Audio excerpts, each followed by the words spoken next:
Hello दोस्तों, स्वागत आपका है online YouTube channel Awadh coaching class पे।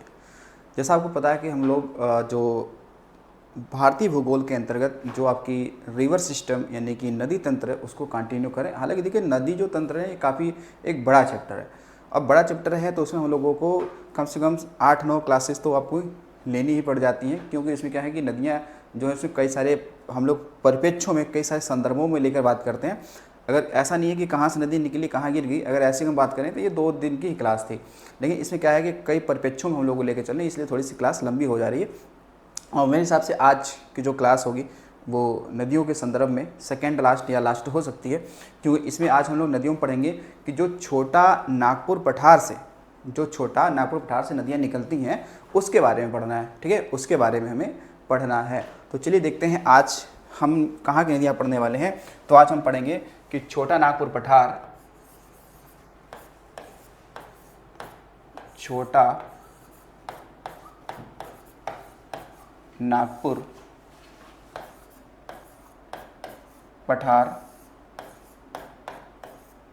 से निकलने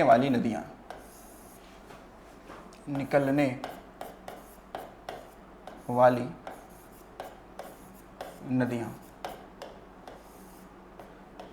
ठीक है, तो छोटा नागपुर पठार वाले हिस्से से जो नदियाँ निकलती हैं उनके बारे में हमें देखना है। ठीक है, अच्छा, जब बात करते हैं ना हम लोग छोटा नागपुर पठार को लेकर, तो ये आपको पता होना चाहिए इसमें कि छोटा नागपुर पठार वाला जो हिस्सा है ये वास्तविकता में इसका विस्तार तो हालांकि कई राज्यों में है, लेकिन मुख्यतः ये झारखंड वाले क्षेत्र में आपको मिल जाता है। ठीक है, झारखंड वाले क्षेत्र में मिल जाता है। तो चलिए देखते हैं, आज देखते हैं पहली नदी कौन सी होगी जो पढ़ना है इसके संदर्भ में। देखिए, पहली नदी के बारे में हम लोग चलते हैं चर्चा करने। वो नदी है कौन सी आपकी, तो है दामोदर नदी। ठीक है, कौन सी नदी है, दामोदर नदी। कौन सी होगी, दामोदर नदी। ठीक है, दामोदर। ठीक है, तो दामोदर की बात करें, दामोदर जो पर्यायवाची आप देखेंगे तो ये कृष्ण की पर्यायवाची है दामोदर, यानी कि जिसके उदर में रस्सी बंधी हो। ठीक है, तो इसका उद्गम अगर देखेंगे, उद्गम कहाँ पे है, उद्गम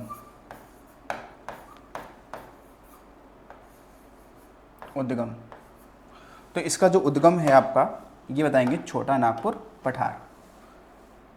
कौन सा है, तो ये बताएंगे तो छोटा नागपुर पठार। कौन सा हो जाएगा, छोटा नागपुर पठार। यानी कि कुल मिला के अगर राज्य पूछ ले तो झारखंड। ठीक है, कौन सा हो जाएगा, झारखंड। राज्य कौन सा हो गया, झारखंड। कहाँ से, तो झारखंड से। अब जो दामोदर नदी है ना, इससे सवाल पूछा गया है कि भाई ये दामोदर नदी इसका विलय कहाँ होता है। तो देखो, विलय अगर बात करते हैं ये किसी सागर में, किसी महासागर में कहीं जाके नहीं मिलती है। हालांकि ये एक नदी है आपकी, ये हालांकि देखा जाए तो ये हुगली के सहायक नदी है, हुगली में जाके मिल जाती है। हुगली क्या है, गंगा की वितरिका है, गंगा की क्या है, वितरिका है। अब जो ये आपकी दामोदर नदी है, इसका अर्थ था ना कि यह हुगली नदी की क्या है, सहायक नदी है,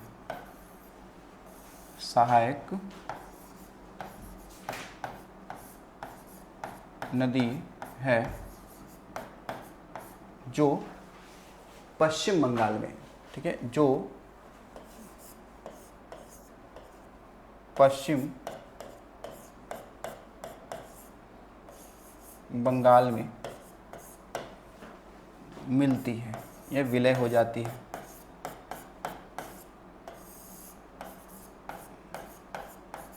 मिलती है, ठीक है, पश्चिम बंगाल में जाके ये मिल जाती है। अब दामोदर नदी को हम लोग एक उपनाम देते हैं ना इसको, और उपनाम क्या है, तो ज़रा उपनाम क्या है, तो इसमें हम लोग कहते हैं पश्चिम बंगाल का शोक या अभिशाप। ठीक है, क्या बोलते हैं, पश्चिम बंगाल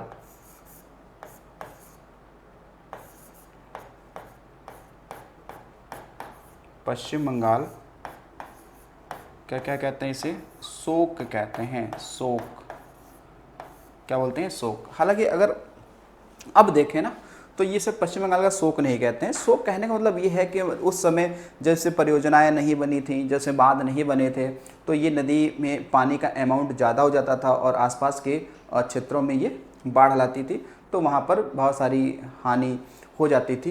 तो इस वजह से उस सब कहते थे बंगाल का शोक। लेकिन अब वर्तमान में क्या है, ये बंगाल के लिए तो वरदान बन चुकी है, क्योंकि अब दामोदर नदी पर कई सारे हमने क्या बनाया, बांध बना दिए उस सहायक नदियों पे।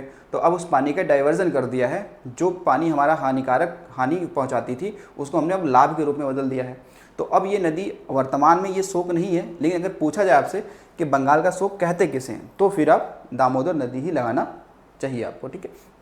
लेकिन वर्तमान में ऐसा इसका कोई स्वरूप अभी नहीं बचा है, ठीक है।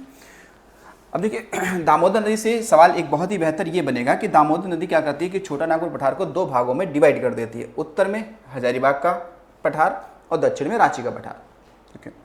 अब देखिए इसको अगर थोड़ा सा हम लोग डायग्राम पे अगर ऐसे समझते हैं कि ये हमने अगर ऐसा सपोज करते हैं कि ये हिस्सा किसका है, ये हिस्सा मानते हैं ये हिस्सा आपका है, थोड़ा इसको बड़ा देख लेते हैं।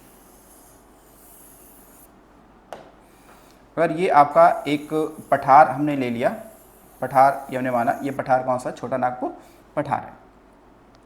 ये क्या आपका छोटा नागपुर पठार है, ये क्या है, छोटा नागपुर पठार। अब इस छोटा नागपुर पठार से आप देखेंगे तो यहाँ से एक नदी का प्रवाह है, ठीक है, इस नदी का एक प्रवाह है।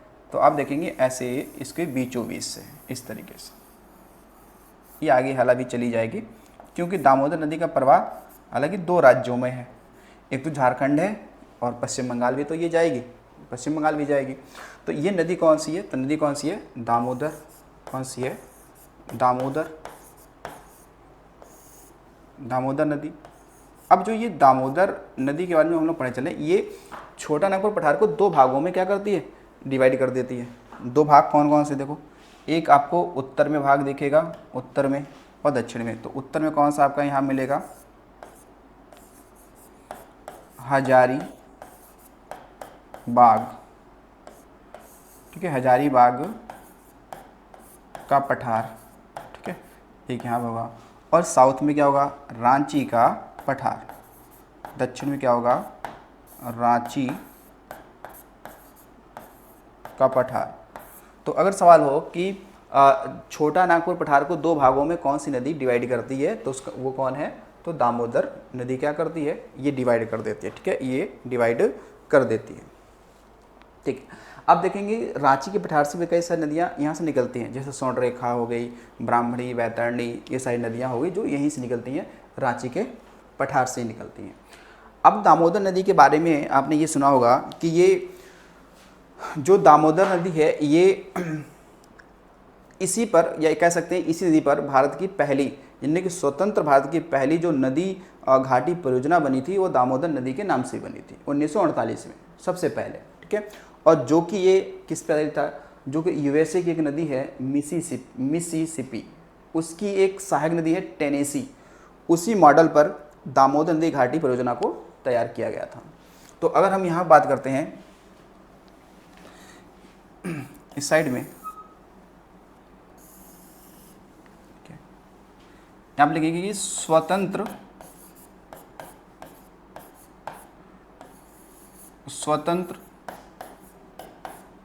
भारत की पहली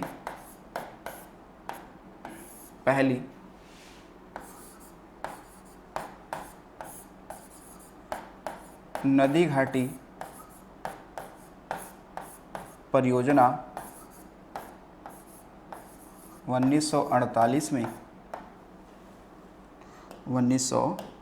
में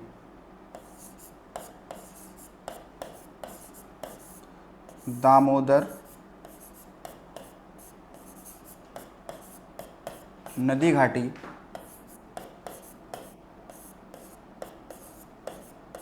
परियोजना के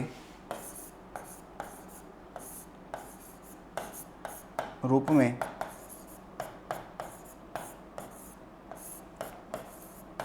स्थापित किया गया था। ठीक है, जो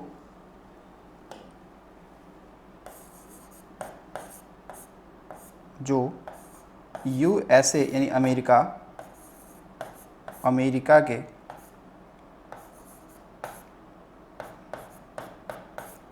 मिसिसिपी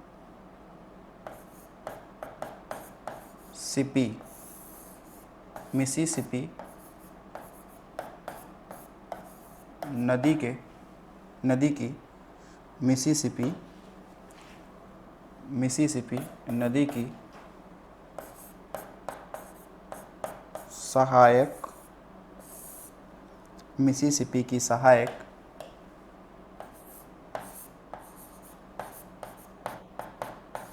टेनेसी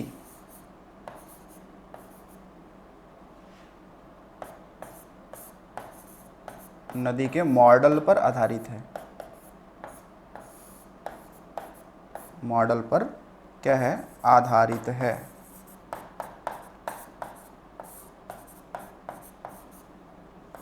ठीक है, आधारित है। तो ये ध्यान रखना आपको कि ये नदी घाटी परियोजनाओं के रूप में पहली नदी घाटी परियोजना है। ठीक है, अगले पेज पे चलते हैं। यहाँ पर देखिए सवाल आपसे ये भी पूछा जा सकता है कि जवाहरलाल नेहरू ने किसे आधुनिक भारत का मंदिर बोला था? तो वो जो नदी घाटी परियोजनाएं थी ना, उनको ही बोला था। ठीक है, तो ये लिखेंगे कि जवाहरलाल नेहरू भाई उस समय के तत्कालिक पीएम थे। 1948 जब देश आज़ाद हुआ था उसके जस्ट एक साल बाद जवाहरलाल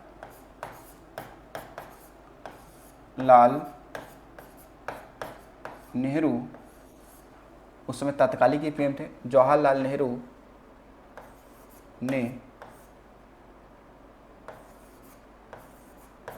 नदी घाटी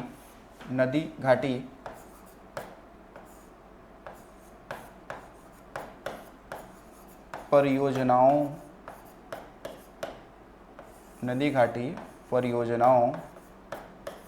को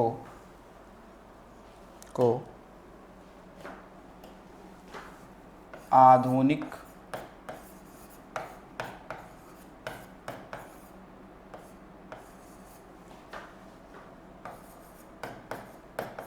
भारत का मंदिर कहा है। मंदिर, ठीक है, कहा है।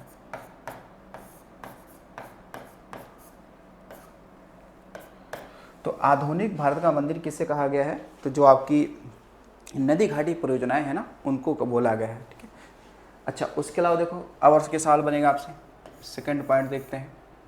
आपने सुना कहा होगा कि जो दुर्गापुर जो आपका स्टील प्लांट है, जो कि सेकंड 5 ईयर प्लान के तहत स्थापित किया गया था, वो इसी नदी के क्या है? किनारे है। ठीक है, तो ये ध्यान रखेंगे कि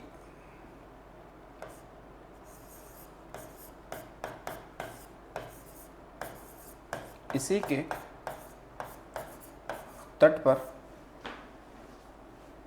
तट पर कहाँ पर? तो पश्चिम बंगाल में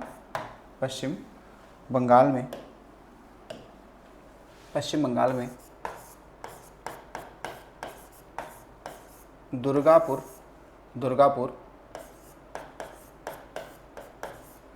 steel plant second 5 year plan यानी कि दूसरी पंचवर्षीय योजना जो 1956 से लेकर 1900 आपने देखा 61 तक चली थी। ठीक है, तो Durgapur steel plant second 5 year यानी सेकंड पंचवर्षीय योजना के दौरान ब्रिटेन के सहयोग से ब्रिटेन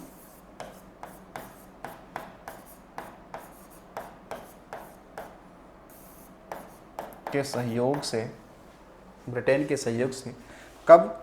तो 1959 में क्या हुआ, स्थापित किया गया।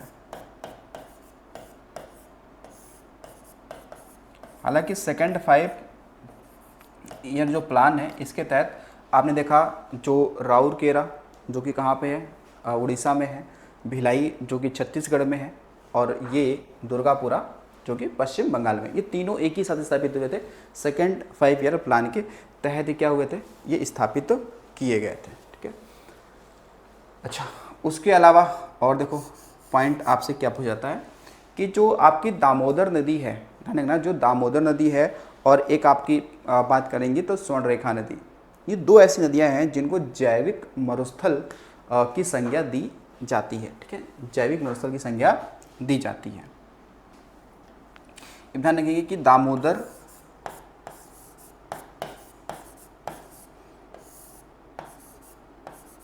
दामोदर नदी व एक है स्वर्ण रेखा नदी, स्वर्ण रेखा नदी को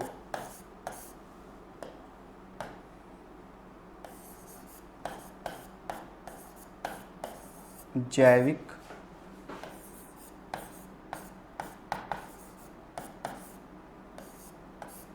मरुस्थल, जैविक मरुस्थल, ठीक है, कहा जाता है। ठीक है, कहा जाता है। ठीक है, जैविक मरुस्थल कहा जाता है। ये भी आपको इस संदर्भ में क्या रखना है, ध्यान रखना है। ठीक है, अब आते हैं सवाल जो सबसे बेहतर आपसे पूछा गया है कि भारत में कौन सी वो नदी घाटी बेसिन है जहाँ पे कोयले का सबसे अधिक भंडार है। तो जो दामोदर नदी घाटी है ना, ये भारत में कोयले का सबसे बड़ा भंडार है, और साथ साथ में अभ्रक का भी है, लेकिन कोयले का ज़्यादा है। ठीक है, क्योंकि दामोदर नदी जो घाटी है ये गोंडवाना लैंड की चट्टानों से निर्मित है, और गोंडवाना लैंड की जो चट्टानें हैं वो क्या है, कोयले के भंडार के रूप में जानी जाती हैं। तो ये भी पॉइंट आपके लिए बहुत इंपॉर्टेंट है। देखिए जरा,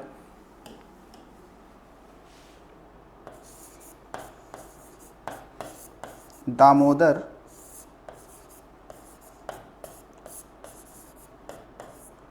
नदी घाटी, दामोदर नदी घाटी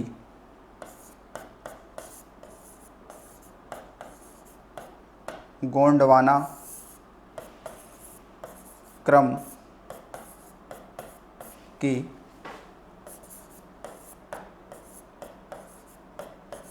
चट्टानों से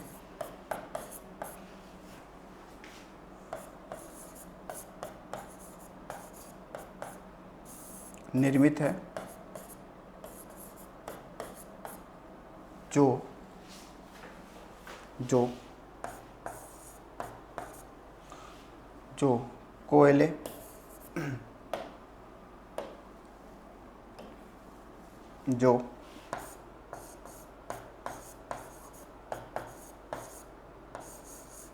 कोयले व अभ्रक यानी कि माइका। ठीक है, माइका, जो कोयले व अभ्रक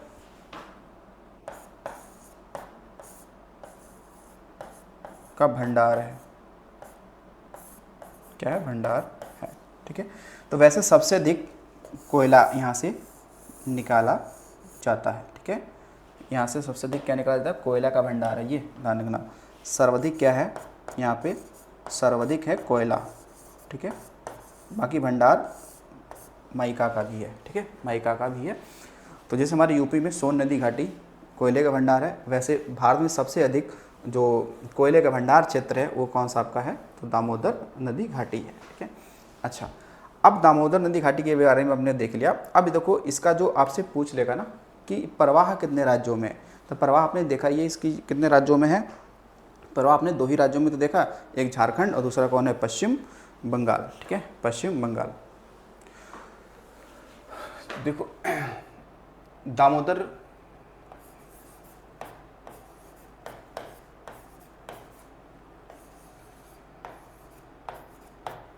नदी, दामोदर नदी दो राज्यों में प्रवाहित है। एक कौन सा है, एक तो जहाँ से निकलती ये है झारखंड, कौन सा हो जाएगा, झारखंड। और सेकंड कौन सा, जहाँ पर ये नदी जाके मिलती है किससे, हुगली से, कहाँ मिलती है, तो पश्चिम बंगाल। कौन सा है, पश्चिम बंगाल। ठीक है, अब देखते हैं इसकी कुछ सहायक नदियाँ भी हैं। ठीक है, कुछ सहायक नदियाँ भी हैं, दामोदर की सहायक नदियाँ। ठीक है, दामोदर नदी की क्या पढ़ना है हमें, सहायक नदियाँ।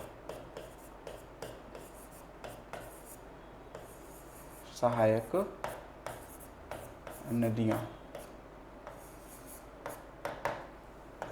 सहायक नदियाँ। ठीक है, तो देखिए सबसे पहले हम लोग ये देखते हैं कि यहाँ पर जो आपने पढ़ा था ना अभी, छोटा नागपुर का पठार क्षेत्र वाला हिस्सा, यानी इस तरीके से देखिए, छोटा नागपुर पठार, हम लोग मानते हैं ये है छोटा नागपुर का पठार। ठीक है, ये है छोटा नागपुर का पठार।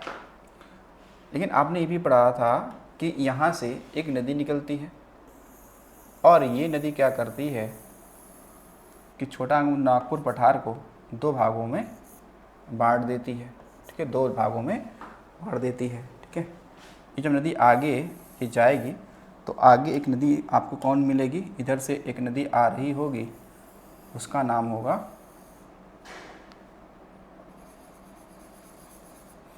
तो ये नदी कौन सी है, ये तो नदी कौन सी है, ये तो है हुगली। कौन सी नदी है, हुगली नदी। ठीक है, तो हुगली किस में जाके मिल जाएगी, तो कहेंगे ये मिल जाएगी हुगली में कौन जाएगी, दामोदर मिल जाएगी। ठीक है, और ये नदी कौन सी आपकी है, तो कहेंगे ये तो दामोदर नदी है। ठीक है, ये नदी कौन सी है, दामोदर। कौन सी नदी ये है, दामोदर नदी है। अच्छा, अभी की सहायक नदियाँ देखेंगे तो ये ऊपर वाला भाग कौन सा होगा, तो कहेंगे बाएं होगा, नीचे वाला क्या होगा आपका, दायां होगा। तो अब कुछ सहायक नदियाँ अब यहाँ से आके मिलेंगी। देखिए, जैसे एक नदी यहाँ से आएगी, ये मिलेगी आकर यहाँ पर, और इस नदी का नाम आप देखेंगे तो ये है कोनार। ये नदी कौन सी है, तो इस नदी का नाम है कोनार नदी। ठीक है, क्या है, कोनार नदी। ठीक है, कोनार नदी। अब जो कोनार नदी है, फिर आप आगे देखेंगे एक नदी ऐसे आपके प्रवाहित होके ऐसे मिल जाएगी। ठीक है, और इस नदी का नाम क्या हो जाएगा, इस नदी का नाम है बोकारो। नदी का नाम क्या है, बोकारो। ठीक है, बोकारो हो जाएगा। फिर एक नदी इस तरीके से आ रही होगी और आगे जाके ऐसे मिल जाएगी। इस नदी का नाम क्या है, इस नदी का नाम क्या है, तो इसे हम लोग बोलते हैं बराकर। नदी का नाम क्या है, बराकर नदी। क्या नाम है, बराकर नदी। तो अब इसमें अगर देखेंगे, देखो अब इतने सारे इसकी सहायक नदियां हैं, यानी जो उधर से आ रही हैं, और ये बड़ी नदी, हालांकि जो बराकर नदी है ये हालांकि सबसे लंबी और सहायक नदी किसकी है, दामोदर की है। अब क्या है ना, इसी इनकी सहायक नदियों पे अब बना दिए गए हैं क्या, डैम बना दिए गए हैं, बांध बना दिए गए हैं। और जब बांध बना दिए गए हैं तो अब पानी को इनको रोक लिया गया है, उनको अब यूज किया जाता है। जैसे हमने माना एक यहाँ पर बांध बना हुआ है और इसका नाम क्या है, इसका नाम है कोनार बांध। नाम का इसका नाम क्या है, तो इसका नाम है कोनार बांध। ठीक है, नाम क्या है, कोनार बांध। जैसे अब बोकारो पे भी यहाँ पे एक बांध बनाया गया है, यहाँ पे भी एक बांध बना दिया गया है। इसका नाम क्या है, तो इसका नाम होता है बोकारो बांध। ठीक है, इसका या फिर कह सकते हैं हम लोग पंचेत बांध। ठीक है, क्या बोलेंगे इसे हम लोग, पंचेत बांध। देखो पंचेत, पंचेत बांध यहाँ पर हो गया। अब जो बराकर नदी है इस पे भी आप देखेंगे तो यहाँ पर आपको दो डैम मिल जाएंगे। ठीक है, दो डैम आपको यहाँ पे मिल जाएंगे।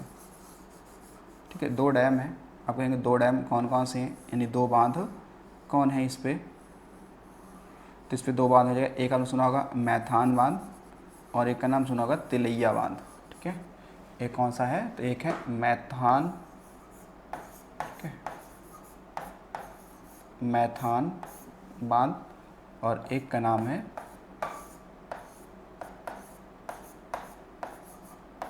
तिलैया बांध। ठीक है, कौन सा है? तिलैया बांध। तो ये आपके दो बांध इसी पे हैं, किस पे? बराकर नदी पे। ठीक है, किस पे हैं? बराकर नदी पे हो जाते हैं। तो आपको ध्यान रखना है। ठीक है, अब देखो जाहिर सी बात है कि जब इनकी सहायक नदियों पे बांध बना दिए गए हैं तो अब बहुत ज़्यादा जो पानी का अमाउंट होगा वो किस में नहीं आएगा? दामोदर नदी पर नहीं आएगा। जब दामोदर पे नहीं आएगा तो ये सारा जल लेकर पश्चिम बंगाल, क्योंकि ये हिस्सा कौन सा है? ये हिस्सा तो पश्चिम बंगाल का है ना, ये हिस्सा तो पश्चिम बंगाल का है, ये हिस्सा पश्चिम बंगाल है। और ये राज्य कौन सा है? ये राज्य तो आपका झारखंड है। ये कौन सा है? झारखंड है। ठीक है, ये झारखंड है। तो अब ये इन सब का जल लेकर वो कहाँ नहीं जाएगी? पश्चिम बंगाल में नहीं जाएगी। और जब वहाँ नहीं जाएगी तो बाढ़ ज़्यादा नहीं रहेगी। तो इसलिए हम लोग क्या नहीं कहेंगे? तो इसे हम लोग भाई पश्चिम बंगाल का शोक अब नहीं कहेंगे, है नहीं? तो क्योंकि सारे बांध बन दिए हैं। ये मॉडल किस पे आधारित है? ये है जो आपने पढ़ा है यूएसए की एक नदी है, कौन सी? मिसिसिपी। उसी की सहायक नदी है कौन सी? टेनेसी। उस पर क्या है? ये आधारित है। उस पर क्या है? आधारित है। ठीक है, तो हमने किसके बारे में पढ़ लिया? हमने पढ़ा दामोदर नदी के बारे में पढ़ लिया। ठीक है, अब अगली नदी की हम लोग बात करते हैं। अगली नदी है कौन सी? स्वर्ण रेखा। ठीक है, कौन सी है? स्वर्ण रेखा नदी। अगली कौन सी है? तो स्वर्ण रेखा नदी। स्वर्ण रेखा नदी, स्वर्ण रेखा नदी। तो देखो जो स्वर्ण रेखा नदी है इसका उद्गम की बात करेंगे तो इसका जो ओरिजिन पॉइंट है वो है रांची का पठार। ठीक है, और रांची का पठार किसका भाग है? तो रांची का पठार किसका भाग है? वो छोटा नागपुर पठार का भाग है। तो इसका जो उद्गम आप बताएंगे तो इसका उद्गम हो जाएगा रांची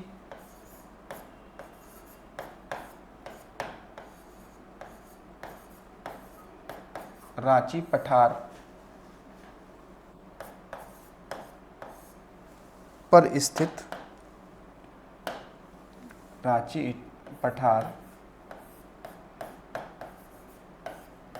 पर स्थित नगरी। क्या है? नगरी एक गांव है। नगरी गांव से, नगरी गांव से ये वहाँ से निकलती है। ठीक है, नगरी गांव से ये निकलती है। अब जो ये स्वर्ण रेखा नदी है तो इसका प्रवाह कितने राज्यों में है? क्या 2 में होगा, 3 होगा? तो ये जो है ये 3 राज्यों में इसका प्रवाह है। अगर प्रवाह की हम लोग बात करते हैं कि ये प्रवाह कितने राज्यों में है इसका, तो प्रवाह की बात करेंगे तो ये 3 राज्यों में है। पहला एक तो जहाँ से निकलती ही है वो कौन सा आपका है? झारखंड से ही निकलेगी। और झारखंड से कहाँ जाएगी? झारखंड से जाएगी पश्चिम बंगाल। कहाँ जाएगी? पश्चिम बंगाल। और पश्चिम बंगाल से कहाँ जाएगी? उड़ीसा, क्योंकि उड़ीसा के तट पर ही तो अपना ये क्या बनाएगी? मुहाना बनाएगी, उड़ीसा। ठीक है, तो ये 3 राज्यों में क्या है इसका प्रवाह है? झारखंड, पश्चिम बंगाल और उड़ीसा। ठीक है, ये 3 राज्यों में है। तो ये उड़ीसा के तट पर अपना मुहाना बनाएगी। कहाँ पर? तो बे ऑफ बंगाल की खाड़ी में। ठीक है, बंगाल की खाड़ी में, यानी कि बे ऑफ बंगाल। ठीक है, तो मुहाना इसका कहाँ बनेगा? स्वर्ण रेखा का। अगर मुहाना की बात करते हैं तो मुहाना इसका बनेगा बे ऑफ बंगाल, यानी कि बंगाल की खाड़ी में। बंगाल की खाड़ी। तो आप खाड़ी जानते हैं ना, बे किसे कहते हैं? इसको शॉर्ट में हम लोग ना BOB कहते हैं, यानी बे ऑफ बंगाल। तो खाड़ी किसे कहते हैं? खाड़ी कहते हैं कि ऐसा कोई जलीय निकाय जो तीनों तरफ से स्थल से घिरा हो और वन साइड से वो जलीय की सीमा लगाता हो, तो उसे हम लोग खाड़ी कहते हैं। ठीक, मुहाना यहाँ बंगाल की खाड़ी में जाएगा। अब देखो जो स्वर्ण रेखा नदी है, ठीक है, इसका कुछ नाम का इतिहास है क्या? भाई स्वर्ण मतलब तो सोना होता है, सोना होता है। लेकिन आपको ये पता होना चाहिए कि नदियों की जो रेत होता है, नदियों के रेत में सोने के कण पाए जाते हैं। नदियों के रेत में सोने के कण पाए जाते हैं। इसीलिए आपने देखा होगा कि कई सारी ऐसी नदियां हैं जिनका नाम सोने के पर्यायवाची यानी कि गोल्ड के नाम पे ही रखा गया। जैसे आप देखोगे स्वर्णरेखा हो गया, सिंधु की बात करते हैं, ठीक है, सिंधु हो गया, सोन नदी हो गई, ठीक है। तो ये ऐसी कुछ नदियां हैं जिनके रेत में प्लेजर निक्षेप पाए जाते हैं, और प्लेजर निक्षेप जो होते हैं वो सोने के कण उसमें स्थित होते हैं। तो यहाँ पे ये लिख सकते हैं कि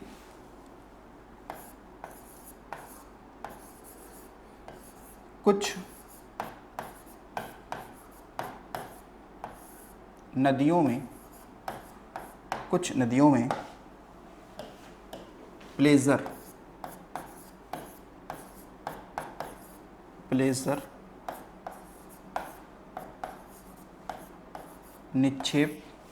निक्षेप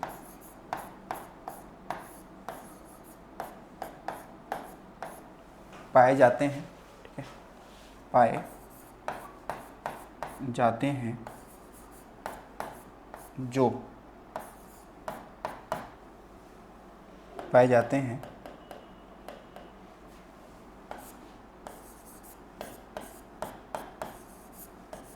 जिसमें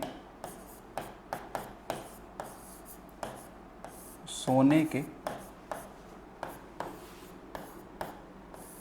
कण स्थित होते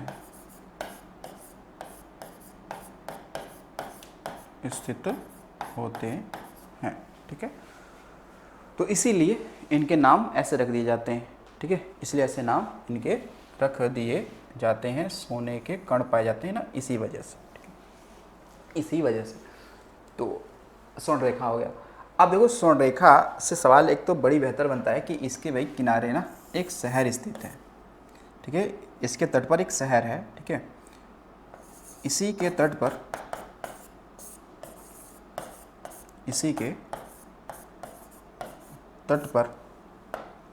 आपका एक शहर है, उसका नाम है जमशेदपुर।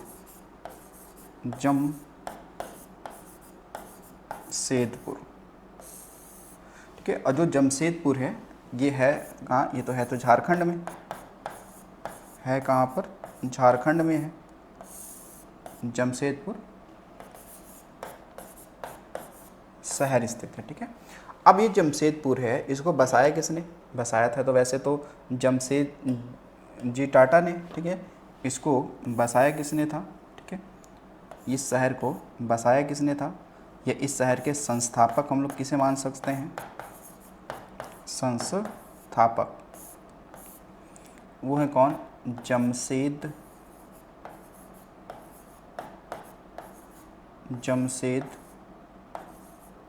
डी टाटा। इन्होंने क्या किया, इसको बसाया।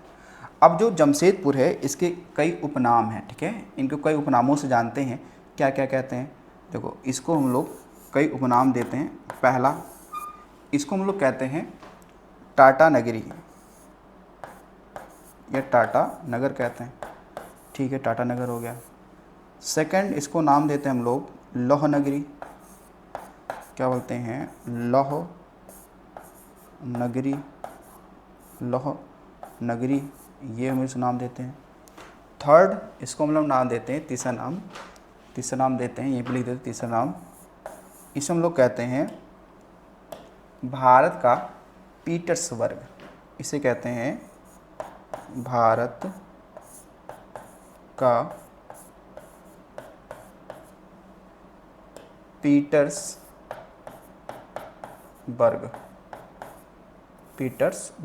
ठीक है, भारत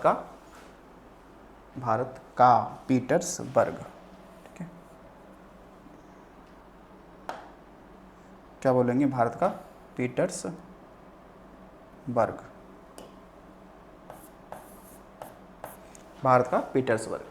ठीक है, भारत का पीटर्सबर्ग। अब देखो पीटर्सबर्ग जो है एक शहर है, कहाँ का, अमेरिका का। पीटर्सबर्ग कहाँ है, अमेरिका का क्या है, एक शहर है जो कि लोहे का उत्पादन बहुत ही ज़्यादा करता है, या फिर अमेरिका का वो शहर है जहाँ पे लोहे के ज़्यादा उत्पादन होता है। इसलिए वैसे सेम हमारे भारत में कहाँ होता है, जमशेदपुर में, इसलिए कहते हैं भारत का पीटर्सबर्ग। देखो पीटर्सबर्ग जगह जो है अमेरिका में है, लेकिन एक है ना सेंट पीटर्सबर्ग, ये रूस में है, सेंट पीटर्सबर्ग रूस में है, जबकि पीटर्सबर्ग ये कहाँ पे है, तो ये अमेरिका में है। ठीक है, इसे लौह नगरी कहते हैं। ठीक है, इस्पात नगरी कह लो। ठीक है, इसे टाटा नगर कहते हैं। किसको, जमशेदपुर को। किस नदी किनारे है, तो ये स्वर्णरेखा नदी के किनारे है। ठीक है, अच्छा अब देखिएगा, जो ये स्वर्णरेखा नदी है, इस नदी पे बहुत ही फेमस भाई एक क्या जलप्रपात है, वाटरफॉल्स, उसका नाम है हुंड्रू जलप्रपात। ठीक है, तो ध्यान रखें कि इसी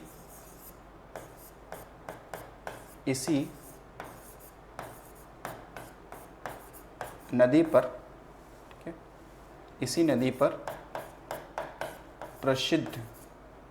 प्रसिद्ध हुंड्रू, ठीक है, क्या है, हुंड्रू, प्रसिद्ध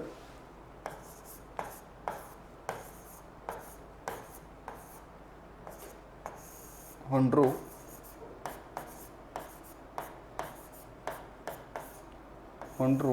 जलप्रपात स्थित है।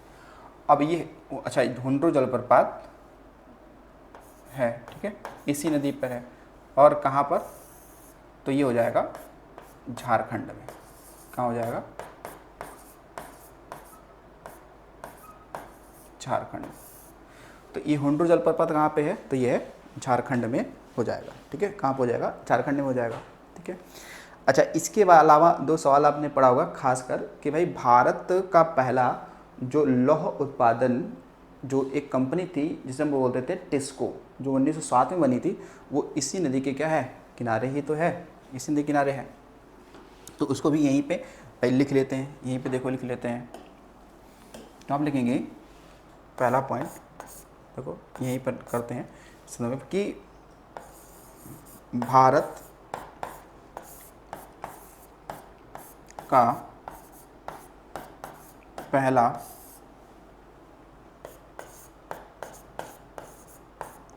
लौह इस्पात कंपनी कौन सी, तो टिस्को। ठीक है, टिस्को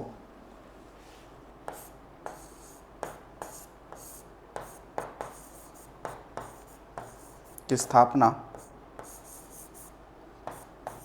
कब हुआ, 1907 में। ठीक है, 1907 में।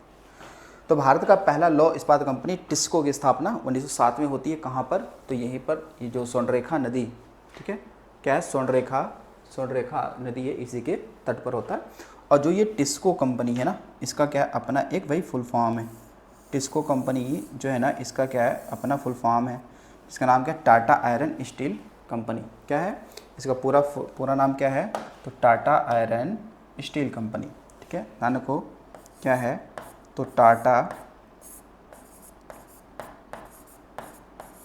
Iron steel company. ठीक है, टाटा आयरन स्टील कंपनी इसका क्या है, फुल फॉर्म है। ठीक है ना, कहाँ पे, ये झारखंड में है। ठीक है, तो ये हमने पढ़ा किसके बारे में, ये पढ़ा स्वर्णरेखा नदी के बारे में।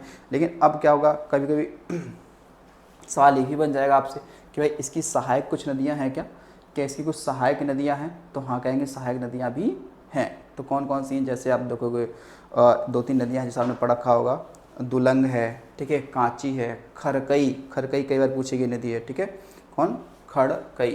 तो इसी को सहायक नदी की बात करते हैं। ठीक है, सहायक नदी,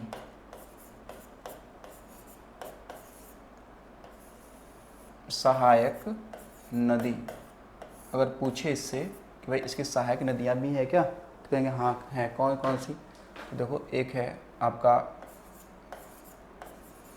खड़कई, एक है, ठीक है, खड़कई। फिर उसके बाद में एक मिलेंगे दुलंग, कौन सा है, दुलंग। एक कौन सी है, तो कांची करके, ठीक है, क्या है आपका, कांसी। ठीक है, कांसी। इसके अलावा करकरी, ठीक है, ETC और भी नदियां भी हैं, छोटी छोटी नदियां। ठीक है, तो ये इसकी सहायक नदियां हो गई। ठीक है। तो हमने पढ़ा किसके बारे में, हमने पढ़ लिया स्वर्णरेखा नदी के बारे में, ठीक है, स्वर्णरेखा। अब चलते हैं आगे, एक छोटी सी नदी आप पढ़ेंगे थोड़ी सी, ब्राह्मणी नदी, ठीक है।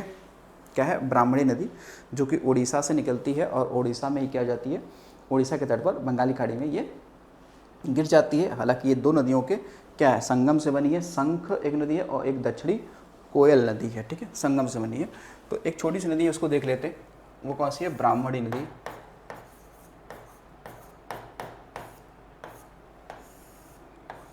ब्राह्मणी नदी कौन सी है, ब्राह्मणी नदी, ठीक है। तो ब्राह्मणी नदी के बारे में हम ये बताएंगे कि इसका जो उद्गम स्थान है, उद्गम ये क्या है, तो इसका उद्गम स्थान आपका होगा ओडिशा, ठीक है। क्या हो जाएगा भाई, ओडिशा, ओडिशा, ठीक है। और इसका अगर मुहाना की बात करते हैं, इस नदी का मुहाना क्या है, तो इसका वैसे मुहाना बने कहाँ, तो बे ऑफ बंगाल में। कहाँ पर, बंगाल की खाड़ी में, बंगाल की खाड़ी में, और उड़ीसा के तट पर, उड़ीसा के तट पर, बंगाल की खाड़ी उड़ीसा के तट पर, ठीक है। तो यानी कि इसका जो प्रवाह है ना, वो संपूर्ण रूप से देखा जाएगा तो वो क्या उड़ीसा राज्य में ही हो जाता है इसका, ठीक है। अब ये दो नदियों का हालांकि ये संगम है। अगर ये पूछा जाए, ये जो आपका ब्राह्मणी नदी है, इसको ध्यान रखना कि यह शंख व दक्षिणी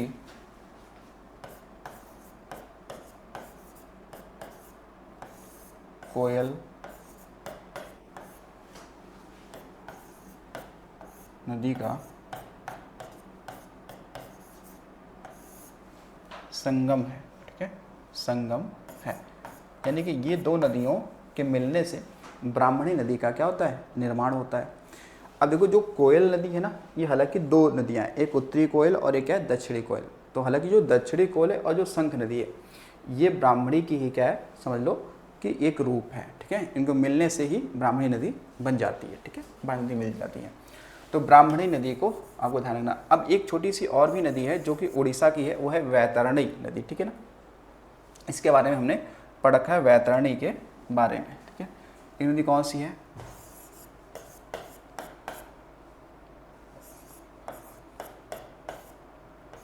वैतरणी नदी,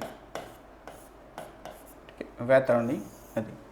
तो इसका भी उद्गम देखेंगे, उद्गम जो है ना, उद्गम ये भी कहाँ से, उड़ीसा से, ठीक है, उड़ीसा, ठीक है। वह इसका अंत भी क्या है, उड़ीसा में ही है। अंत कहाँ है, उड़ीसा तट पर ही है, ठीक है, यानी बे ऑफ बंगाल में, बंगाल की खाड़ी में, ठीक है। तो वैतरणी नदी, ठीक है। तो ये दो छोटी नदियां हैं जो कि कहाँ की हैं, उड़ीसा की हैं। कहाँ की हैं, उड़ीसा की हैं, ठीक है। अब अगली नदी देखनी चल रहे हैं कौन सी, जो उड़ीसा की है, एक बड़ी नदी है, ठीक है, वो आप पढ़ेंगे महानदी, ठीक है ना। किसके बारे में पढ़ने वाले हम लोग, महानदी के बारे में देखने वाले हैं, ठीक है, महानदी। चलो आते हैं, देखते हैं महानदी के संदर्भ में।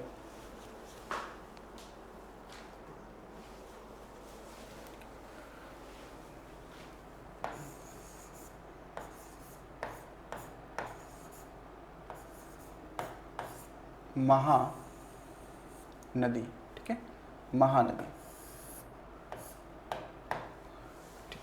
तो महानदी की अगर बात करती है भाई, इस नदी का उद्गम क्या होगा, ठीक है, इसका उद्गम क्या होगा,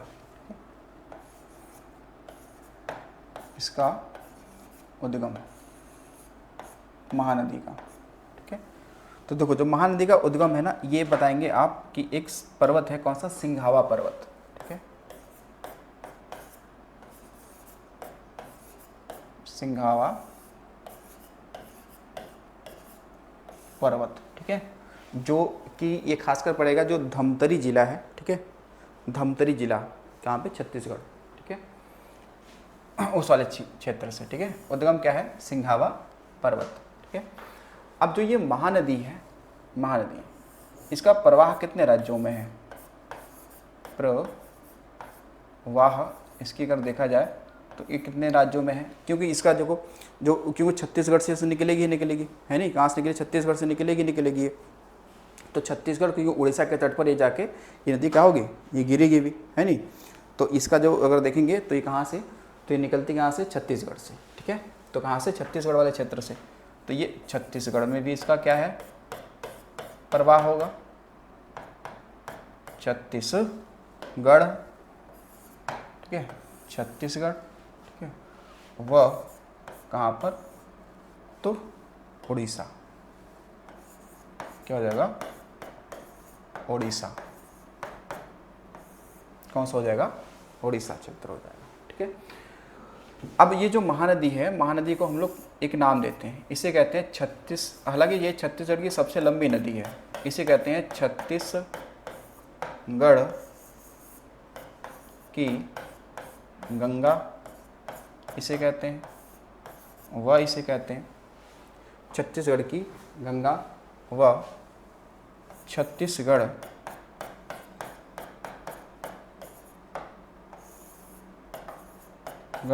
की जीवन रेखा, जीवन रेखा। तो ये इसको हम लोग क्या देते हैं? कुछ नाम देते हैं, उपनाम। हालांकि अगर देखेंगे तो छत्तीसगढ़ की सबसे लंबी नदी है, छत्तीसगढ़ की क्या है? ये सबसे लंबी नदी हो जाती है, महानदी। तो अगर आता सवाल कि छत्तीसगढ़ की सबसे लंबी नदी कौन सी है, तो महानदी है छत्तीसगढ़ की सबसे लंबी नदी। अब देखो, महानदी को हम लोग इसे कहते हैं ओडिशा का शोक भी कहते हैं इसे, ठीक है। महानदी को देखिए कि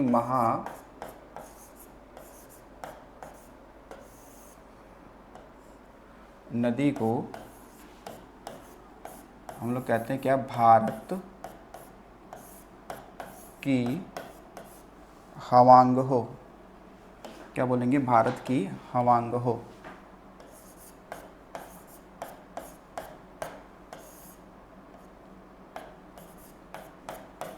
हवांग हो नदी, ठीक है। तो ये हम लोग होते हैं भारत की हवांग हो नदी, ठीक है। हवांग हो एक नदी है चीन की, ठीक है। उसकी विशेषता सेम हमारे भारत में महानदी की विशेषताओं से क्या करती है? मैच करती है, ठीक है। अब जरा इसका अंतर अगर लेके बात करेंगे तो जो महानदी है इसके संदर्भ में वो क्या है, और जो हवांग हो नदी है इसके संदर्भ में क्या सवाल पूछा जाता है। देखो, जो महानदी है इसे कहते हैं हम लोग क्या? पहला पॉइंट इसके बारे में कि इसे कहते हैं ओडिशा का शोक, इसे कहते हैं ओडिशा क्या बोलेंगे? शोक कहते हैं, उड़ीसा का शोक कहते हैं, पहला पॉइंट। दूसरा पॉइंट क्या कि इसमें कह सकते हैं कि इस नदी बेसिन में, मतलब इस नदी बेसिन में, इस नदी बेसिन में पीली मिट्टी पाई जाती है।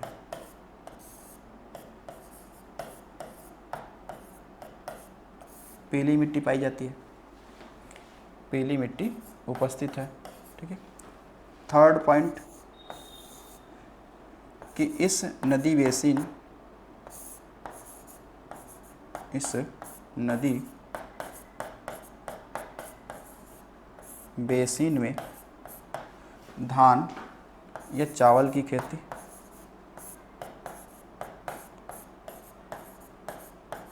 धान की खेती प्रसिद्ध है, यानी धान की खेती काफ़ी ज़्यादा इस नदी बेसिन में किया जाता है। इसीलिए हमने देखा है, आपने देखा होगा कि जो छत्तीसगढ़ है उसे हम लोग धान का कटोरा भी कहते हैं, ठीक है। जो छत्तीसगढ़ है, क्योंकि इसी नदी बेसिन में है ना छत्तीसगढ़, तो हम लोग क्या कहते हैं? छत्तीसगढ़ को क्या कहते हैं? तो धान का कटोरा कहते हैं। क्या बोलेंगे? धान का कटोरा।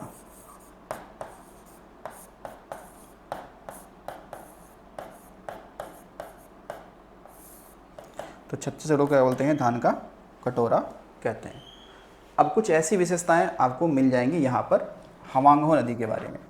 तो देखो, हवांगहो नदी जो है ये कहाँ की नदी है? ये नदी है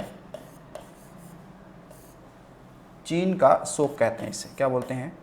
चीन का शोक कहते हैं, ठीक है। किसको? हवांगो नदी को चीन का शोक कहते हैं। सेकंड पॉइंट इसका क्या है? इसे हम लोग येलो रिवर यानी पीला नदी भी कहते हैं। क्या बोलेंगे इसे? इसे कहते हैं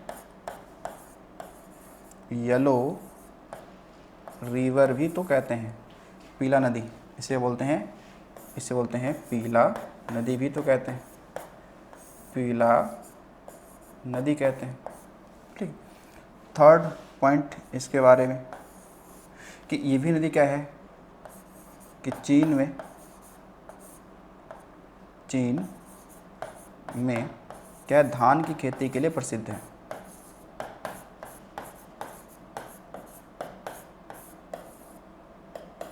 धान की खेती के लिए प्रसिद्ध है।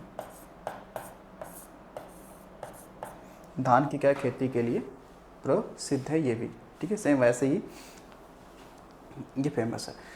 अब देखो यहाँ पे जो महानदी है ना, महानदी की लंबाई अगर थोड़ी सी देख दे कि महानदी की लंबाई कितनी है, तो इसकी जो लंबाई अगर लेंथ की बात करते हैं तो इसकी जो लंबाई है वो है 800 लगभग 51 किलोमीटर। कितना है? 851 किलोमीटर। ये इसकी क्या है? लंबाई, ठीक है। किसकी? महानदी की, ठीक है। ये लंबाई हो जाती है। अब आते हैं कि देखते हैं कि इस पर कुछ बांध भी बने हैं क्या, इस पर कुछ बांध भी हैं क्या। तो चलो देखते हैं इसे भाई, इस नदी पे क्या है आपके बांध भी हैं कि नहीं है। तो देखो महानदी पे हालांकि कई बांध हैं, महानदी पर बांध, ठीक है। तो देखिए महानदी पे कौन एक, देखिए पहला हम लोग बांध देखने चल रहे हैं, वो होगा आपका कौन सा? हीराकुंड बांध। कौन सा है? हीराकुंड बांध। हीराकुंड बांध, ठीक है। हीराकुंड बांध। अब जो हीराकुंड बांध है ये है कहाँ पे? तो ये बताएंगे ये है तो उड़ीसा में। कहाँ पे है? ये है तो उड़ीसा में है। कहाँ पे है? उड़ीसा में है। और ये भारत का सबसे लंबा बांध, ठीक है। उन्हें क्या पढ़ा इसके बारे में? इसके बारे में यही तो पढ़ा है क्या कि ये भारत का क्या है? सबसे लंबा बांध है, सबसे लंबा बांध है। यानी कि जो मेन इसका स्ट्रक्चर है, जो लंबाई है वही लगभग 4.8 किलोमीटर है, ठीक है। कितना इसकी लंबाई कितनी है? तो इसकी जो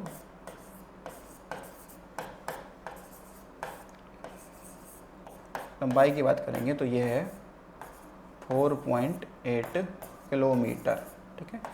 अगर इंटायर अगर लेंथ देखेंगे तो लगभग वो 28 किलोमीटर हो जाएगा इंटायर, ठीक है। तो भारत का सबसे लंबा ये बांध है, ठीक है, हीराकुंड बांध। सबसे ऊंचा बांध कौन सा है? तो आपने पढ़ा होगा, टिहरी बांध होगा सबसे ऊंचा बांध, ठीक है, ठीक। तो महानदी। अब देखो इसे दूसरा अगर बांध देखा जाए, दूसरा सेकंड बांध है, इसमें कौन सा है? दूसरा सेकंड। तो सेकंड ऐसे बांध एक है, आपने पढ़ा होगा टिकर पारा, ठीक है। कौन सा है? टिकर पारा, ठीक है। कौन सा? तो टिकर पारा बांध, ठीक है, टिकर पारा बांध। और ये भी कहाँ पे है? ये भी आप देखो, ये भी उड़ीसा में ही है। कहाँ पे है? उड़ीसा में ही है। ये भी कहाँ है? उड़ीसा में है। अब इसके अलावा दो बांध आपको और मिलेंगी जो इससे बने हैं। एक आपने बोला रुद्री और गंगरेल बांध, ये महाराष्ट्र, ये आप देखेंगे तो उड़ीसा सॉरी क्या है, छत्तीसगढ़ वाले क्षेत्र में ही है, ठीक है ना। दूसरा देखिएगा, देखिएगा तीसरा है कौन सा? एक मिलेगा आपको रुद्री बांध, और चौथा देखिए एक है गंगरेल, ठीक है, गंगरेल बांध, ठीक है। तो ये भी दोनों बांध कहाँ पे है? इसी नदी पर है, लेकिन ये बस अंतर है कि ये में है, छत्तीसगढ़ में। अंतर क्या है, बस छत्तीसगढ़ में है, ठीक है, यहाँ पर। अब इस पे ही इसका ही देखेंगे, महानदी पर अगर आप देखें तो यहाँ पर महानदी पर ही देखें तो कुछ प्रमुख शहर भी हैं। क्या है, प्रमुख शहर भी हैं, ठीक है। शहरों की बात कर लें, शहर, तो इस पे 2 प्रमुख शहर हैं जो मेरे हिसाब से सवाल बनते हैं। एक का नाम है आपका एक हो जाएगा कटक, कौन सा हो जाएगा, कटक, और एक हो जाएगा संबलपुर, संबलपुर, ठीक है। और ये दोनों कहाँ पे हैं, ये दोनों उड़ीसा के शहर हैं। दोनों कहाँ के शहर हैं, दोनों ये शहर कहाँ के हैं, उड़ीसा का है, ठीक है, उड़ीसा के हैं। लेकिन यहाँ पर कटक से सवाल बनता है, यहाँ बताने के कटक से सवाल बनता है।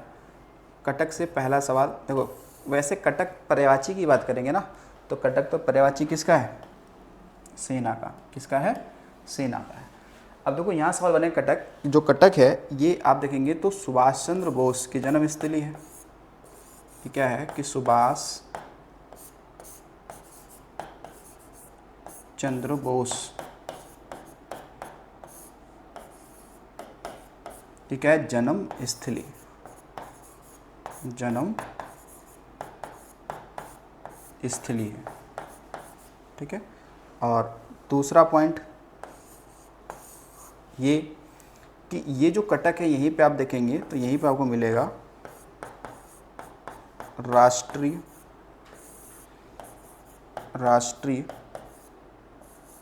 चावल अनुसंधान केंद्र या संस्थान,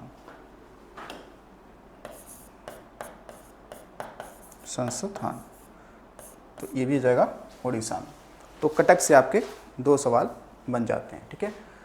अब देखो इनकी प्रमुख जो सहायक नदियाँ ना वो बड़ी इंपॉर्टेंट है, ठीक है। सहायक नदियों की बात करेंगे, महानदी की सहायक नदियाँ बड़ी इंपॉर्टेंट है, तो उसको हम लोग यहीं पर इसी पेज पे लिख लेते हैं, अगला पेज नहीं लेते हैं, ठीक है, इसी पेज पर लिख लेते हैं, ठीक है।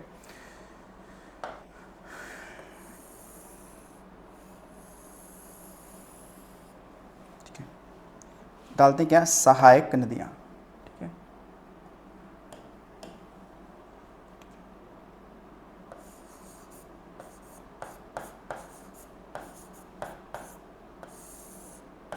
महानदी की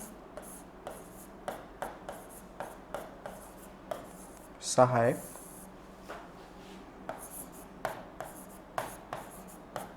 नदियाँ, देखो तो भाई यहाँ पर आपको देखना है कौन कौन सी इसकी सहायक नदियाँ हैं। तो पहले देखो, पहला आप नाम लिखते हैं यहाँ पर, एक नदी है आपकी कौन सी, जोंक। ये पूछा गया सवाल है कि जोंक किसकी सहायक है, तो ये महानदी के, ठीक है। तो जोंक हो गया, इसके अलावा तेल हो गया, ठीक है। इसके अलावा अरपा, ठीक है, कौन सा, अरपा। फिर इसके बाद में आप मिलेगा शिवनाथ, कौन है, शिवनाथ। फिर आपको मिल जाएगा यहाँ पर हंस देव। और जो हंस देव माना जाता है कि महानदी की सबसे लंबी जो सहायक नदी है ना वो कौन सी है, हंस देव हो जाएगी। कौन सी, हंस देव, ठीक है, हंस देव हो जाएगी, ठीक है। तो ये आपको ध्यान रखना है, ये क्या है, ये मतलब सबसे लंबी सहायक नदियों में किसे काउंट करेंगे, तो हंस देव को काउंट करेंगे, ठीक है ना। ये क्या है, सबसे लंबी, ठीक है, सबसे लंबी।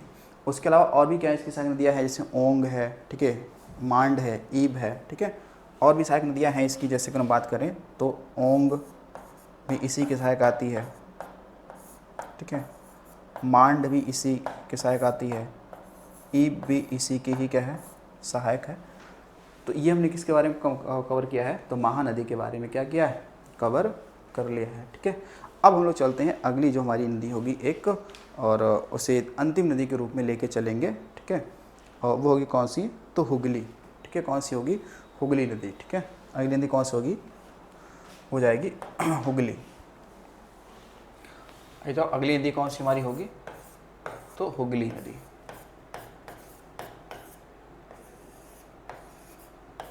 हुगली नदी। पढ़ना है किसके बारे में, हुगली नदी के। देखो हुगली नदी का कहीं उद्गम नहीं होता है। हुगली नदी जो है ये गंगा की वितरिका है। ठीक है, हुगली नदी ध्यान रखना है कि ये गंगा की क्या है, वितरिका है। ठीक है, तो ये गंगा की वितरिका है। ठीक है, ये गंगा की क्या है, वितरिका है। ठीक है, यानी डिस्ट्रीब्यूटरी, क्या है ये, डिस्ट्रीब्यूटरी है वितरिका। वितरिका का मतलब होता है, ऐसे समझो, वितरिका का सीधा मतलब आप समझे क्या होता है, वितरिका। ठीक है, अच्छे से नीचे लिख लें यहाँ पे। ठीक है, वितरिका, वितरिका का मतलब क्या होता है, देखो जैसे कोई भी नदी अगर जो इस तरीके से प्रवाहित हो रही है, ऐसे प्रवाहित हो रही है। ठीक है, इसको हमने मान लिया कि ये नदी कौन सी है, ये नदी हमने गंगा ही मान लो। ठीक है, ये नदी कौन सी हो गई, ये नदी गंगा ही मान ली कि ये नदी कौन सी, गंगा हो गई। ठीक है, ये गंगा ही मान लो, ये मान लो गंगा नदी है। ठीक है, देखिए यदि कोई नदी अगर इसमें आके मिल रही है, जैसे मान लो ऐसे गई और जाके ऐसे मिल गई। ठीक है, ऐसे मिल रही है, ऐसे मिल जा रही है, और ऐसे नदी अगर वो आके मिल रही है इस तरीके से, तो फिर हम लोग बोलेंगे इसे कि ये है सहायक। ये नदी कैसी है, ये है सहायक, यानी ट्रिब्यूटरी है। ठीक है, ये नदी क्या हो गई, ये नदी हो गई सहायक। ठीक है, ये सहायक नदी हो गई। लेकिन अगर जो पता चले कि उसी नदी से एक दूसरी नदी, ठीक है, उसी नदी से क्या हो, एक दूसरी नदी, यानी एक दूसरा मतलब ब्रांच उस नदी से निकल जाए, यानी ये नदी तो ठीक है सीधे जा रही है, चल जाने दो, लेकिन एक नदी पता लगा कि इसी से एक दूसरी ब्रांच ये निकल आई है ना, ये नदी तो मेन नदी वो तो जा ही रही है आगे, लेकिन एक दूसरी ब्रांच यहाँ से निकल आई। ठीक है, एक दूसरी धारा बन गई, एक दूसरी धारा बन गई ऐसे। तो अब इसे हम लोग बोलेंगे, इसे कहेंगे वितरिका। क्या बोलेंगे,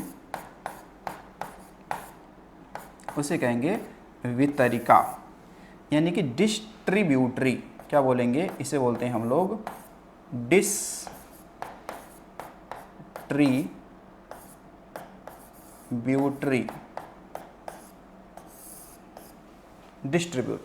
है नहीं।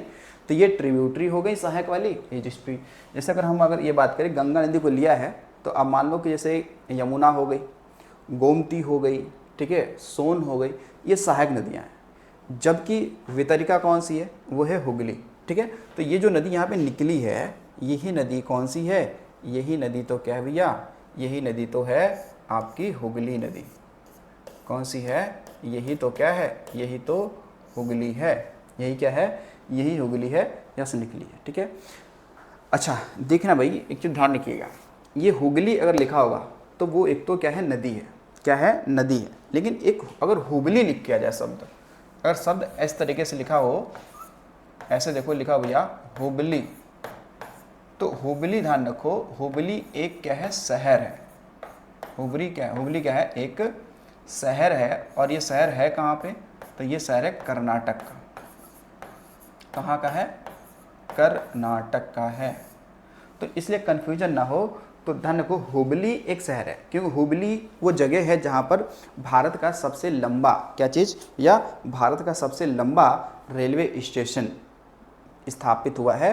कहाँ पर, तो ये यहीं पे हुआ है, हुबली में हुआ, लगभग 1.5 किलोमीटर के आसपास में उसकी लंबाई है। ठीक है, जो गोरखपुर वाला है यूपी में, वो अब भारत का दूसरा सबसे लंबा रेलवे स्टेशन बन चुका है। ठीक है, तो ठीक आपने देख लिया कि हुगली क्या है, वितरिका, वितरिका का मतलब क्या होता है आप समझ गए। ठीक है, अच्छा अब देखिए जो हुगली नदी है, इसको हम लोग कहते हैं विश्वासघाती नदी। इसे कहते हैं, इसे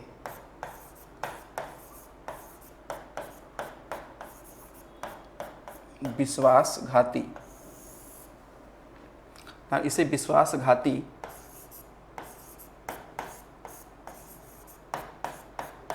नदी भी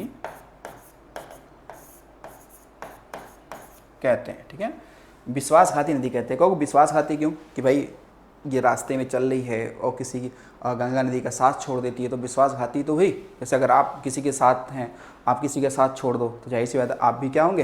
विश्वासघाती तो होंगे। तो वैसे हुगली नदी को हम लोग क्या कहते हैं? विश्वासघाती नदी कहते हैं। ठीक है, अच्छा अब देखो हुगली नदी का जो हुगली नदी का जो प्रवाह है ना, हुगली नदी का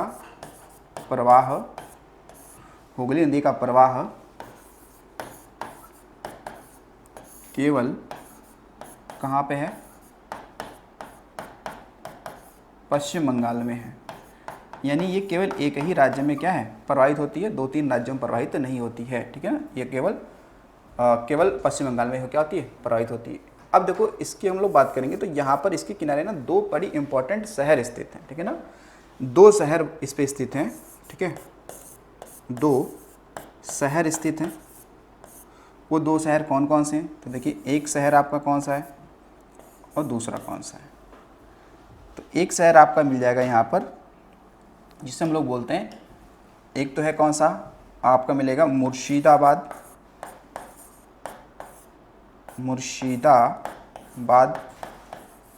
जो कि पश्चिम बंगाल में है। और दूसरा कौन सा है? कोलकाता। कौन सा है? कोलकाता। ठीक है, 2 शहर इंपॉर्टेंट है।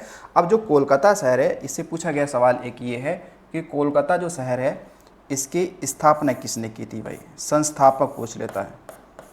ठीक है, संस्थापक अगर पूछा जाए कौन है तो संस्थापक अगर पूछा है तो बताना आपके कौन है? तो जॉब चॉर्नॉक। तो जो जॉब चॉर्नॉक हैं ये माने जाते हैं संस्थापक किसका? तो मानते हैं कोलकाता शहर का। ठीक है, ऐसे बहुत सारे हमारे क्या शहर हैं जिनके संस्थापक कोई ब्रिटिश ही रहा है। जैसे आप देखोगे अगर दिल्ली की बात की जाए, ठीक है, दिल्ली की बात की जाए तो दिल्ली के जो संस्थापक कौन है? एडविन लुटियंस और हर्बर्ट बेकर। ठीक है, तो एडविन लुटियंस मुख्य वास्तुकार थे और डिजाइनकार थे और जो हर्बर्ट बेकर थे वो उनके सहायक थे। ठीक है, अगर दोनों अलग अलग दिया होगा तो आपको एडविन लुटियंस को ही लगाना चाहिए। अगर दोनों एक साथ दिया है या दोनों एक साथ कहे कि दोनों सही है तो दोनों ही सही हो जाएगा। जैसे आपने देखा, अगर बात करते हैं जैसे कि चंडीगढ़ के संस्थापक कौन है? तो उसके हैं कौन? ली कार्बूसियर। कौन है? ली कार्बूसियर। कौन है? ली कार्बूसियर। और अगर मुंबई का पूछ ले कि मुंबई के संस्थापक कौन है तो बताएंगे उसके संस्थापक कौन है? गैराल्ड अंगियार। ठीक है ना, गेराल्ड अंगियार। ठीक है, गेराल्ड अंगियार हो जाएंगे। ठीक है, जैसे मद्रास का फ्रांसिस डे हो जाएंगे। ठीक है, और तो चलते हैं अगले स्लाइड चलते हैं। अभी और भी इससे सवाल भाई बनने हैं। तो देखो और क्या बनने हैं सवाल। देखो यहाँ से आपको देखना हुगली नदी के ही संदर्भ में एक बात और ध्यान रखना है कि जो कोलकाता शहर है, आप कोलकाता शहर के किनारे ही देखेंगे या कोलकाता शहर देखेंगे, कई सारी चीज़ें स्थित हैं यहाँ पर। ठीक है, तो अगर यहाँ पर आ जाते हैं, देखिए पॉइंट अब हम लोग बात कर लेते हैं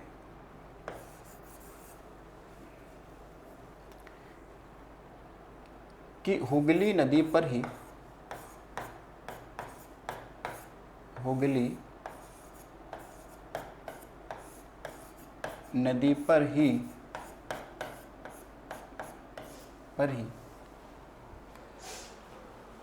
कोलकाता बंदरगाह स्थित है। क्या है आपका? कोलकाता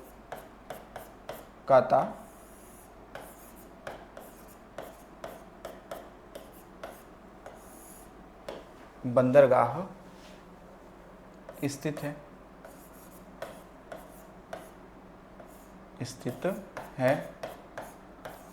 जो क्या है? नदी बंदरगाह है। जो क्या है? नदी बंदरगाह है, यानी कि नदी पर स्थित है। कोलकाता बंदरगाह किस पे है? नदी पे है, ना कि समुद्र पे है। ठीक है, सेकंड पॉइंट कि जब ये कोलकाता बंदरगाह है इसका अब नाम तो चेंज हो गया है। अब इसे हम लोग क्या कहते हैं? अब इसे कहते हैं श्यामा प्रसाद, डॉक्टर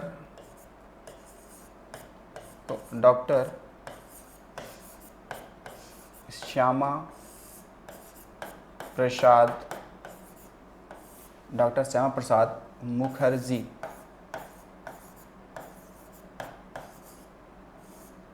ठीक है, पोर्ट ट्रस्ट, या डॉक्टर श्यामा प्रसाद मुखर्जी बंदरगाह, ये हो गया, ठीक है। अब देखो जो कोलकाता बंदरगाह है इसके बारे में एक बात और ध्यान रखना कि कोलकाता बंदरगाह को हम लोग क्या कहते हैं, पूर्वी भारत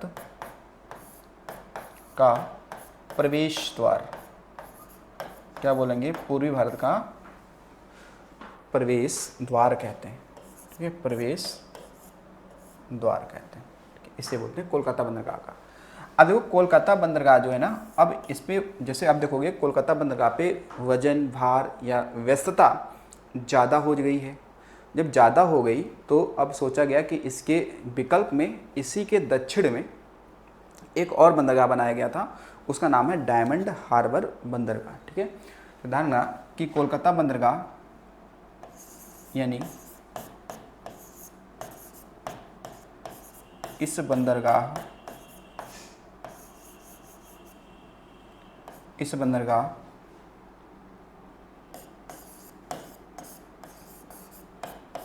के भार और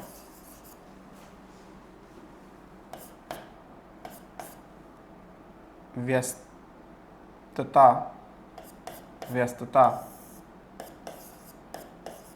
को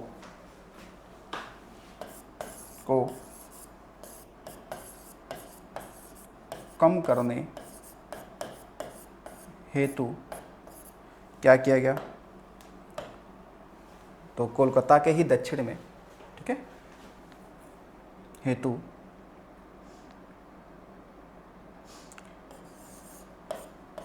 डायमंड हार्बर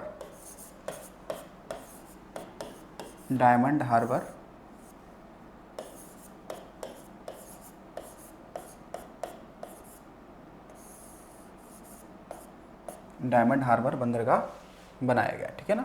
ये भी कोलकाता के ही दक्षिण वाले पार्ट में है, ठीक है ना। डायमंड हार्बर बंदरगाह ये भी ध्यान रखो हुगली नदी पे ही है, लेकिन ये कोलकाता बंदरगाह के दक्षिण में है, ठीक है, उसके दक्षिण में। अब देखो यहाँ से जब सवाल ये होगा कि हुगली नदी के संदर्भ में और क्या क्या बातें बन सकती हैं। देखो हुगली नदी जो है ना, अब हुगली नदी पर कई सारे सवाल आपसे बनाए जा सकते हैं और उसको ध्यान रखिए। पहला पॉइंट क्या कि देखो जो हावड़ा ब्रिज है ना भैया, हावड़ा ब्रिज वो इसी नदी पे तो स्थित है, जो कि एक फेमस ब्रिज है, ठीक है। कौन सा, तो हावड़ा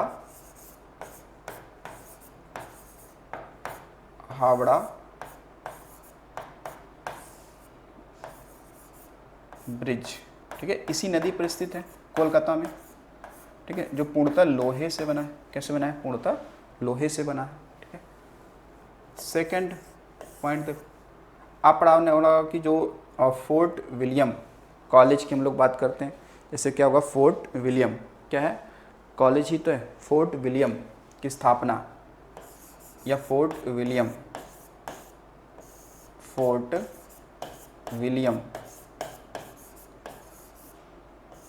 तो देखो फोर्ट जो विलियम है इसकी स्थापना हुगली नदी के किनारे ही की गई है। और जो फोर्ट विलियम है इससे सवाल ये बनता है कि इसकी स्थापना किसके समय में हुई थी, कब हुई थी। तो फोर्ट विलियम की स्थापना जो होती है वो होती कब, 1800 ईस्वी में होती है। कब होती है, 1800 ईस्वी में होती है। फोर्ट विलियम का निर्माण किसके समय में हुआ था, तो कह सकते हैं जो इस समय क्यों 1800 चल रहा है ना, तो 1800 में कौन है, तो लॉर्ड वेलेज़ली, सुना होगा, कौन है, लॉर्ड वेलेज़ली। कौन है, लॉर्ड वेलेज़ली, ठीक है। तो उस समय गवर्नर कौन था, भारतीय गवर्नर, लॉर्ड वेलेज़ली। ये कौन है, भारतीय, उस समय भारत में गवर्नर थे, ये ब्रिटिश, ठीक है। और क्योंकि जो चार्ल्स विलियम थर्ड थे ना, उनके सम्मान में ये कॉलेज का निर्माण किया गया था। और फिर बाद में यहीं पर जो ICS होते थे उनकी ट्रेनिंग यहीं पे होती थी भारत में, फिर उनको ब्रिटेन जाना नहीं पड़ता था। ठीक, तो ये हो गया लॉर्ड वेलेस्ली के समय हुआ था। तो विलियम थर्ड के समय। तीसरा पॉइंट देखो आप, इसी नदी के किनारे आपका ईडन गार्डन क्या है, क्रिकेट स्टेडियम ही है, क्रिकेट स्टेडियम भी मिल जाएगा इसी के किनारे। इसके अलावा आप चौथा पॉइंट ये ध्यान रखना कि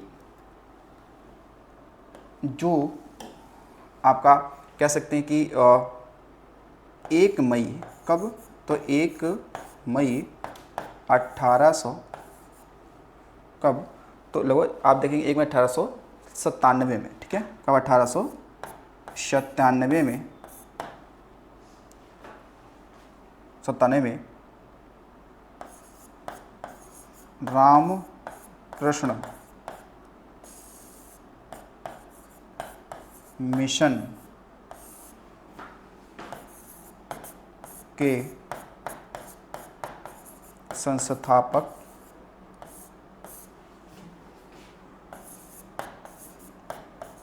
स्वामी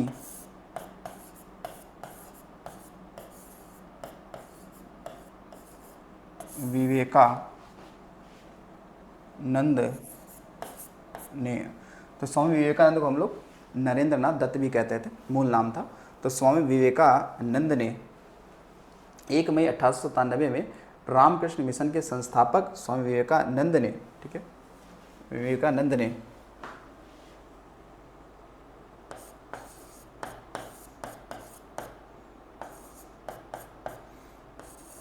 कोलकाता के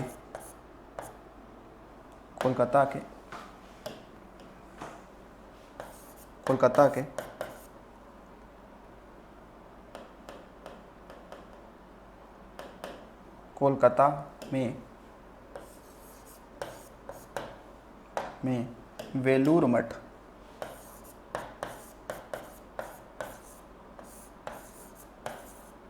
मठ की क्या की स्थापना की, वह मिशन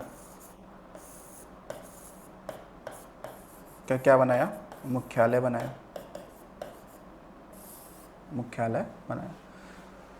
ठीक है, तो ये भी जो आपका वेलूर मठ है ना, ये भी क्या है, वेलूर मठ जो है ये भी किस नदी के किनारे है, तो ये भी ध्यान रखो हुगली नदी के क्या है, किनारे है। ठीक है, हुगली नदी के किनारे है। उसके अलावा देखेंगे एक हल्दिया बंदरगाह है, ठीक है, हल्दिया बंदरगाह है, तो हल्दिया बंदरगाह भी देखेंगे तो वो हुगली नदी पर ही स्थित है। ठीक है, हल्दिया बंदरगाह ये भी हुगली नदी पर ही क्या है, स्थित हो जाता है। ठीक है, तो ये हमने हुगली नदी के संदर्भ में इतनी बातें देख ली, कहोगे हाँ ठीक है। तो चलो अब हम लोग एक पॉइंट और देखते हैं कि हुगली नदी की इसकी कौन कौन सी सहायक नदियाँ हैं। ठीक है ना, हुगली की सहायक, ये है तो किसकी भी तरीका, गंगा की,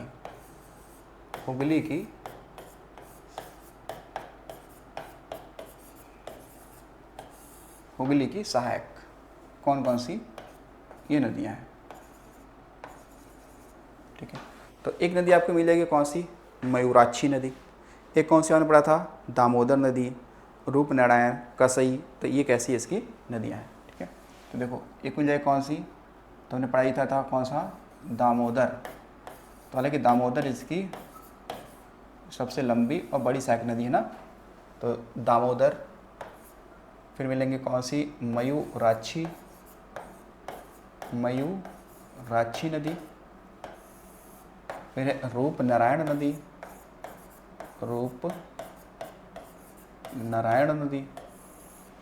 फिर एक नदी है कौन सी,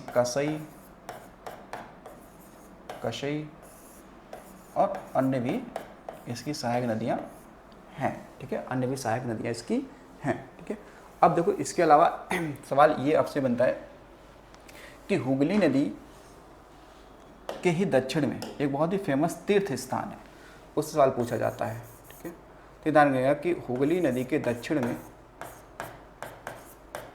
हुगली नदी के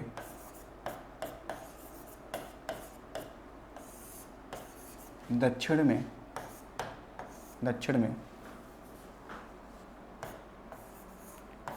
बे ऑफ बंगाल, ठीक है, बे ऑफ बंगाल, बंगाल की खाड़ी, बंगाल की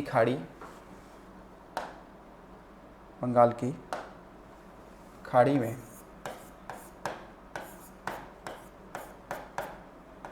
गंगा सागर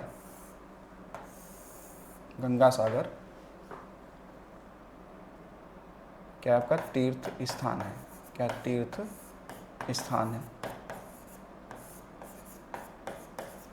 तो ये जो गंगा सागर जो तीर्थ स्थान है, बताएंगे ये किस नदी के पड़ोस में या किस नदी के दक्षिण में है, तो हुगली नदी के दक्षिण में। और पूछे किस खाड़ी में है, तो बंगाली खाड़ी में है। और अगर राज्य पूछ लेता है तो फिर ये पश्चिम बंगाल हो जाएगा, ठीक है।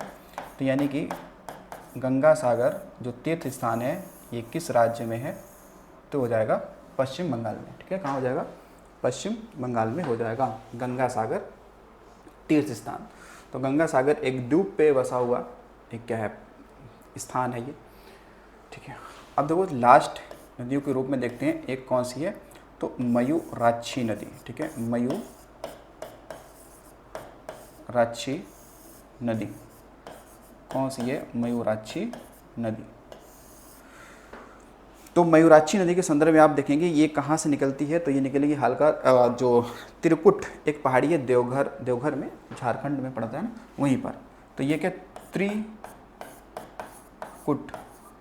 ठीक है, त्रिकुट पहाड़ी।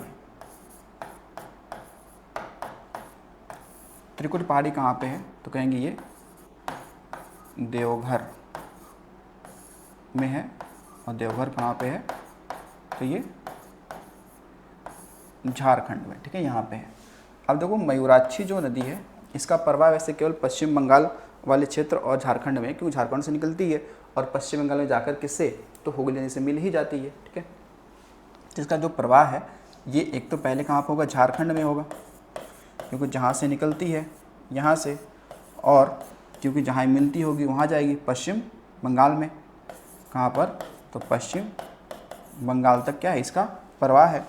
और इम्पोर्टेंट पॉइंट इसके बारे में ये पूछा गया है, इसकी एक बांध के बारे में पूछा गया है कि मयूराक्षी जो बांध है वो किस नदी पर स्थित है, ठीक है। तो जो मयूराक्षी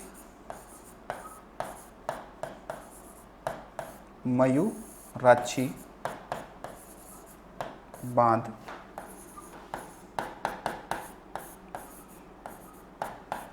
इसी नदी पर पश्चिम